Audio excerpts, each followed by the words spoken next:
আসসালামু আলাইকুম। গুম খুন বর্বরতা তদন্তে জাতিসংঘ টিম ঢাকায়।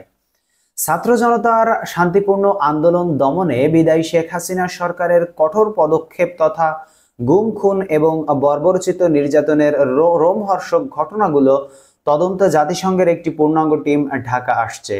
রাতে ৮ সদস্যের ওই টিমের দুজন গুরুত্বপূর্ণ সদস্য বাংলাদেশে পৌঁছেছেন, বাকিরা পথে আছেন। ঢাকা ও জেনেভার একাধিক কূটনৈতিক সূত্র মানবজমিনকে এ তথ্য নিশ্চিত করেছে। জানিয়েছে জাতিসংঘ টিম মঙ্গলবার থেকে আনুষ্ঠানিক তদন্ত কার্য শুরু করবে। প্রাথমিক পরিকল্পনা অনুযায়ী আগামী ৪ সপ্তাহ অর্থাৎ প্রায় ১ মাস তারা বাংলাদেশের বিভিন্ন অকুস্থল সরজমিন ঘুরে দেখবেন, নির্মমতার শিকার ব্যক্তি, ভুক্তভোগীদের স্বজন ও প্রত্যক্ষদর্শীদের সাক্ষ্য গ্রহণ করবেন। সেই সঙ্গে বিভিন্ন ঘটনার আদ্যপান্ত বিশ্লেষণ তথা যথাসম্ভব ঘটনার আলামত সংগ্রহ করবেন। কাজের প্রয়োজনে বাংলাদেশে তাদের অবস্থানকাল আরো দীর্ঘ হতে পারে বলে আভাস মিলেছে। সূত্র মতে অন্তর্বর্তীকালীন সরকারের দায়িত্বশীল প্রতিনিধি, ছাত্র জনতার প্রতিনিধি, আইন শৃঙ্খলা রক্ষাকারী বাহিনীর বর্তমান দায়িত্বপ্রাপ্ত কর্মকর্তা, দেশীয় অপরাধ বিশেষজ্ঞ এবং আইনজ্ঞদের সঙ্গে সফরকালে জাতিসংঘ টিমের সিরিজ আলোচনা অনুষ্ঠিত হবে। তদন্ত টিম খতিয়ে দেখবে ছাত্র জনতার আন্দোলন কতটা নৃশংসভাবে দমনের চেষ্টা করেছিল আওয়ামী লীগ সরকার।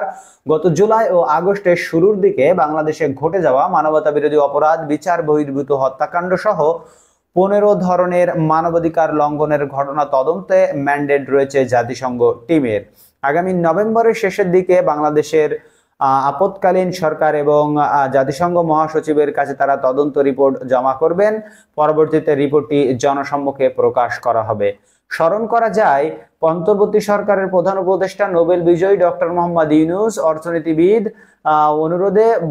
ইউনূসের অনুরোধে জাতিসংঘ মানবাধিকার বিষয়ক হাই কমিশনার ভলকার তুর্ক তার নিজস্ব এখতিয়ারের অনুসন্ধান দল পাঠাচ্ছেন। আলহামদুলিল্লাহ, মোহাম্মদ ইউনূসের অনুরোধে জাতিসংঘর কিন্তু তার নিজস্ব যে একটা টিম আছে সেই টিমই এই তথ্য অনুসন্ধানে পাঠাচ্ছে। ডক্টর ইউনূস গত ২৫শে আগস্ট ভলকার তুর্কে লেখা চিঠিতে দ্রুততম সময় তদন্ত শুরুর অনুরোধ করেছিলেন। চিঠিতে উল্লেখ করা হয়, কোটা সংস্কার আন্দোলন এবং ছাত্র জনতার অভ্যুত্থান পরবর্তী সময়ে ১ জুলাই থেকে ১৫ আগস্ট মানবাধিকার লঙ্ঘনের ঘটনার জাতিসংঘের স্বাধীন ও নিরপেক্ষ তদন্তের মাধ্যমে সরকার জবাবদিহি নিশ্চিত করতে চায়।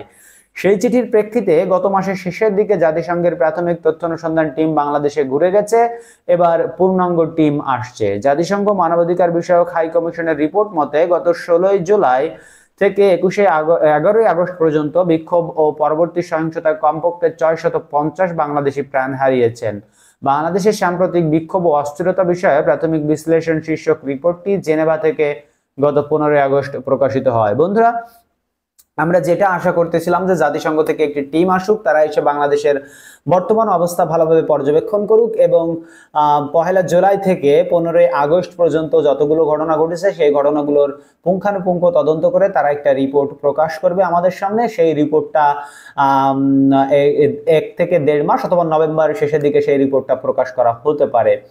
ধন্যবাদ জাতিসংঘ টিমকে এবং ধন্যবাদ ডক্টর মোহাম্মদ ইউনূসকে যে ফোন করে এই টিমটি এনেছে এবং বিশেষ একটি টিম আসছে বাংলাদেশে তদন্তের জন্য। ধন্যবাদ আপনাদেরকেও যারা আমাদের ভিডিওটি দেখছেন। আমরা আপনাদেরকে সবসময় খবর জানিয়ে থাকি অথেন্টিক সোর্স থেকে। এই খবরটি আপনাদেরকে জানিয়েছি মানবজমিনের সূত্র থেকে। সুতরাং আপনারা আমাদের চ্যানেলটিকে সাবস্ক্রাইব করে রাখতেই পারেন খবরের জন্য। দেশ ও প্রবাসে যে যেখান থেকে দেখছেন এবং ভিডিওতে একটি লাইক দিবেন, কারণ লাইক দিলে ভিডিওটি বেশি মানুষের কাছে যায়, লাইক না দিলে মোটেও ভিউজ আসে না। এবং আপনার যদি পছন্দ না হয় তাহলে আপনি ডিসলাইক দিবেন, তাতেও হবে। ধন্যবাদ সবাইকে। দেখাবো ইনশাআল্লাহ পরবর্তী খবরে। আল্লাহ হাফেজ।